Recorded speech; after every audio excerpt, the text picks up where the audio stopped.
Assalamualaikum warahmatullahi wabarakatuh.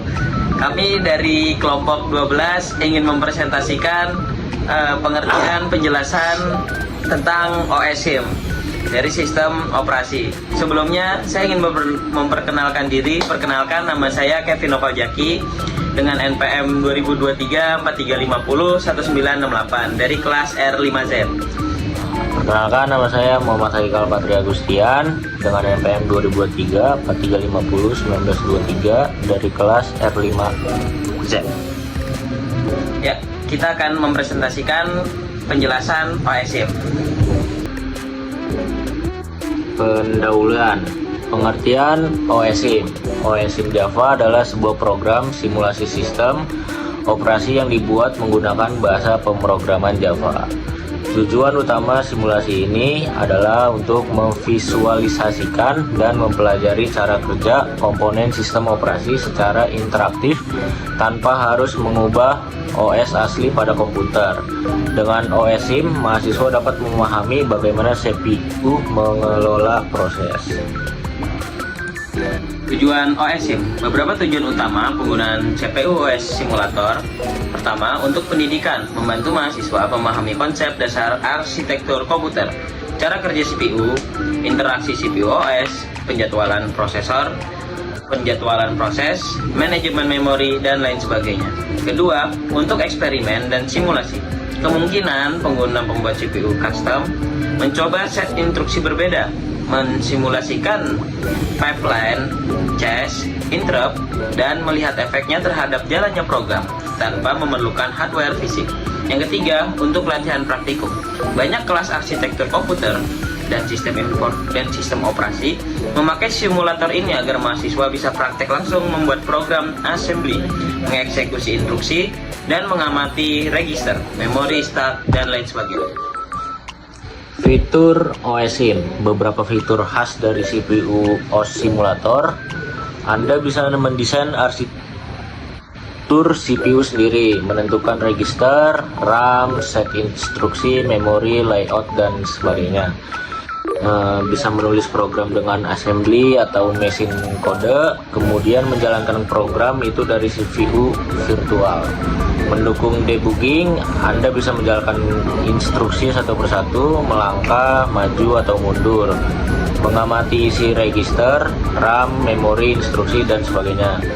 Bisa mensimulasikan fitur-fitur CPU modern seperti pipeline, instruksi, set data, set instruksi, manajemen memori, interrupt, stack, dan bahkan simulasi multicore atau multiprosesor dalam beberapa versi. Untuk sistem operasi, simulator ini juga mendukung simulasi OS, termasuk penjadwalan proses.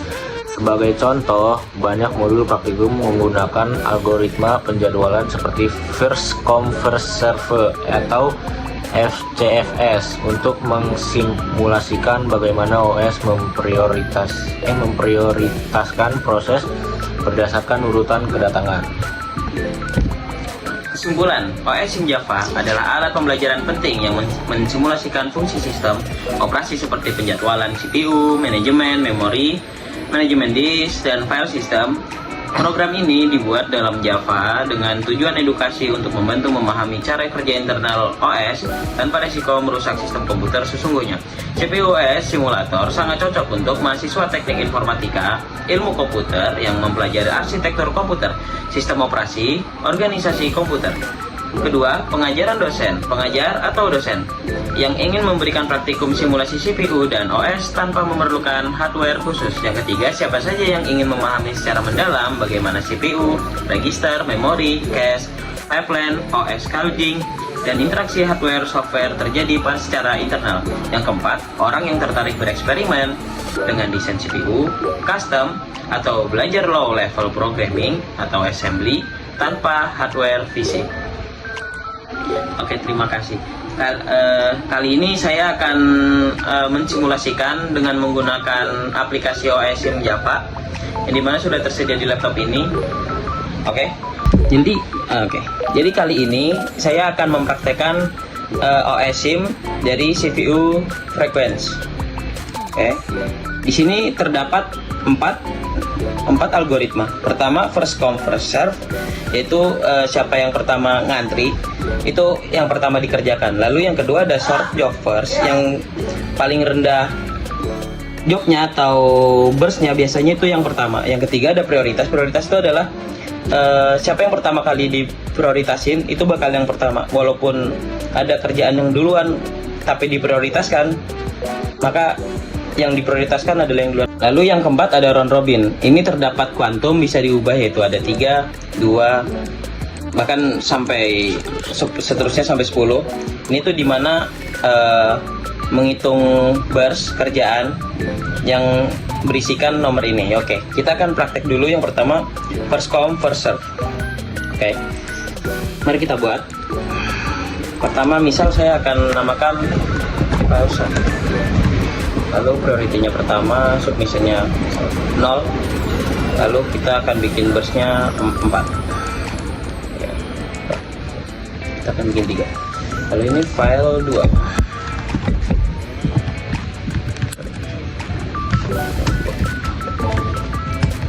Lalu ini prioritasnya adalah 2. Misal kita bikin, ya kita akan bikin 3 di sini. Missionnya bikin 1 aja. Lalu burstnya itu 4, berarti kita bikin 3. Oke.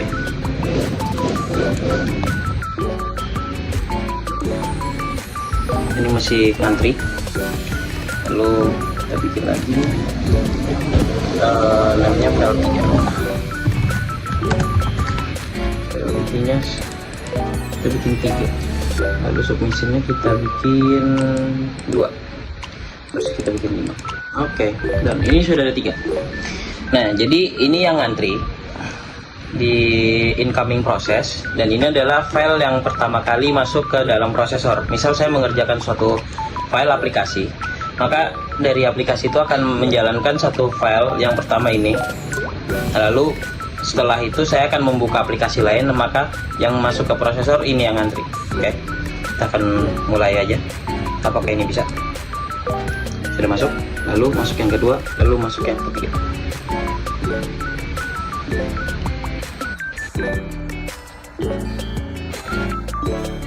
Oke, sudah selesai. Dan ini adalah simulasi as recess and cancel to continue.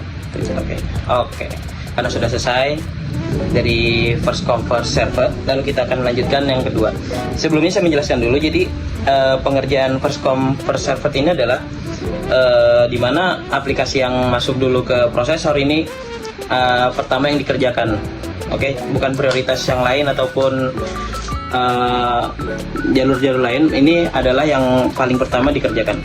Oke. Nah, ini kita akan bikin yang kedua, short job first. Jadi misalnya ada yang paling pendek kerjanya atau yang paling mudah dulu biasanya dikerjakan, dia bakal yang pertama. Oke. Oke, kita akan buat 3 lagi aja. Misal kita namakan 1. Ini prioritinya 1 aja, submissionnya 1. Kerjanya banyak nih. Karena ini kerjanya 5 misal. Antri. Biasanya kalau yang burstnya banyak, itu yang paling pertama. File 2.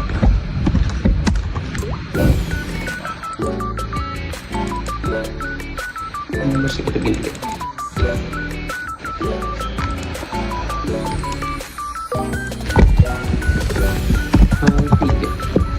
Yang ketiga aja, ngikutin yang tadi. Burstnya kita bikin 2. Nah, kita lihat tadi ada yang dari file 1, kita lihat burstnya ada 5, yang di file 2 ada 3, terus yang ketiga ada 2. Oke, ini kita akan lihat cara kerjanya. Masuk yang kedua dulu, lalu file yang kelima, lalu yang kedua, lalu yang ketiga. Nah, biasanya itu yang kerja. Nah, jadi penjelasannya ini siapa yang paling kecil, dia yang paling duluan bekerja. Oke, lanjut. Nah, untuk yang ketiga ada di priority. Priority adalah suatu file yang diprioritaskan atau dijalankan duluan oleh prosesor untuk dikerjakan. Nah, jadi kita mulai nih. misalkan file 1, priority-nya 3, submission-nya 3 juga, burst-nya kita buat 5, file 2, priority-nya 4, berarti 2 deh, submission-nya juga 2, burst-nya tadi 5, sekarang 4. Sekarang ketiga,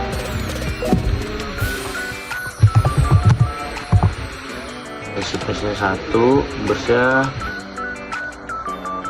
3.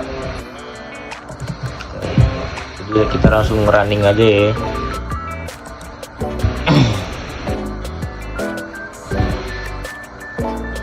Nah, penjelasannya, file akan dikerjakan duluan oleh prosesor karena melihat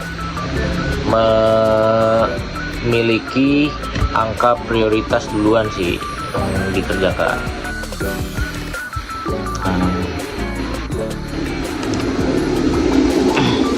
Nah, untuk yang keempat nih ada round robin, di mana suatu prosesor berpatokan pada kuantum untuk menghasilkan burst yang sama. Contoh 3 kuantum, maka prosesor akan bekerja pada kuantum yang ditentukan. Nah, langsung aja kita mulai. Kuantumnya kita milih 3, file 1, priority-nya kita buat 4, submission-nya 4, burst-nya 5.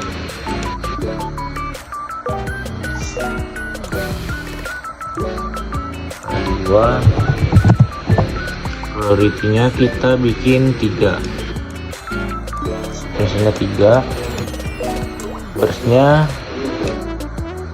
5. 3, priority-nya kita bikin 2 deh, submission 2, burst-nya 4. Langsung aja.